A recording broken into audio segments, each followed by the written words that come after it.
Dito guys, nag-invade ako kay Yin. Syempre mapapatay ko yan, level 2 na ako, level 1 pa lang yan. Aba balak pa ata tumakas neto. Akala mo makakatakas ka boy. At sakto naman, nasalubong ko dito si Parcel, hinahabol ni Manny. Kung kay Manny nakatakas ka, sa akin hindi. Sabay sabi naman dito nung kalaban, GG daw. Grabe ka naman boy, di pa tapos yung laban, nasabihin mo talo agad. Sa bagay, sure naman natalo kayo kasi nakalaban nyo yung malakas mag-chew. Tingnan nyo, sa galawan ko palang sure na panalo na. Anyabang mo, angas mo ah. At habang nagkakagulo sila dun sa blue bluff, pasimple ko munang kinuha tong red bluff. At saktong sakto, pagtapos ko mag red bluff dito, may dumating na pagkain. Ay akala ko minion si Yin pala.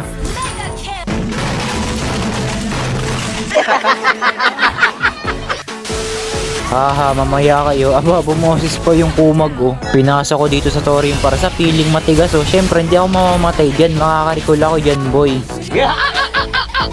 Teka, wala pang mahal na araw, meron agad moryo na palakad-lakad, sipain nyo na kita ha. Napakakunot naman ng moryo na to, nagpapakunot sa'yo yung costume, naka-flicker pa talaga ang loko. Mukhang makakatyamba pa ata sa akin yung Yinboy. Loko, eto na nga, kinulong na nga ako, wala pa akong pantakas. Tapos nung napitas niya ako, eto yung sabi niya. Easy. Loko, nakaisa lang, bumoses agad, pwede pala yun. Sakto, nakita ko siya dito, kaya inabangan ko siya sa dadaanan niya. Ang kaso nga nakatago ako labas yung ulo, kaya ayan, naka-ulti agad ang loko. Ang bilis mo naman mag-skill boy, halatang kabado. Nako, yari, wala ka ng skill boy. Pa-type-type ka pa ng easy kanina, nakaisa ka lang naman. Loko naman netong Angela, sumanib pa talaga. Gusto lang siguro mang-ES neto. Kahit naman di na to sumanib, kaya ko naman na to mag-isa. Tingnan nyo tong Yin, kinakawawa ko lang. At syempre, bigyan natin ng ritual.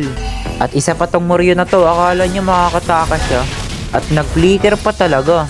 Tingnan nyo, bumaboses pa yung Yin, wala na nga magawa sa akin Pauwi na sana kami dito boy, ang kaso hindi namin napansin, andito na pala si Ivana. Napakataba niya na pala dito at hindi ko pa siya naangat, pero buti na lang nakapag-recall agad ako. Loko, yung Yin boy nakakapitas na, tapos yung Hanabi nakakapag-turtle pa. Sa bagay, partida ko naman na sa inyo yan, kasi hindi nyo naman kami matatalo kasi malakas ako boy. O etong Hanabi, legendary na, napitas mo lang naman ako kanina kasi inambush mo ako boy, pero ngayong harapan niya, diba wala kang nagawa, partida, snowball pa yon. At habang naglalakad ako dito boy, meron na nakaambang panganib. Ang kaso nga lang, sila yung nanganib sa amin. Di ba ikaw yung mayabang kanina nasa na yung yabang mo boy? Sumanib pa talaga tong Angela, mangingiis lang kahit naman di ka na sumanib boy, kaya ko naman na mag-isa. Nagsama pa talaga tong dalawang kumag na to, akala siguro hindi ko sila mapipita, so ayan, kiniis pa talaga. At akala siguro ng iba na makakatakas na siya. Asa na yung bumaboses kanina pre, parang ang tahimik. Wait lang, eto pala yun tumatakbo. Ano boy, takbo, ang lambot mo. Asa na yung sinasabi mong mamaya boy? Nakuha na nga pala ng Lord yung mga kampi ko dito.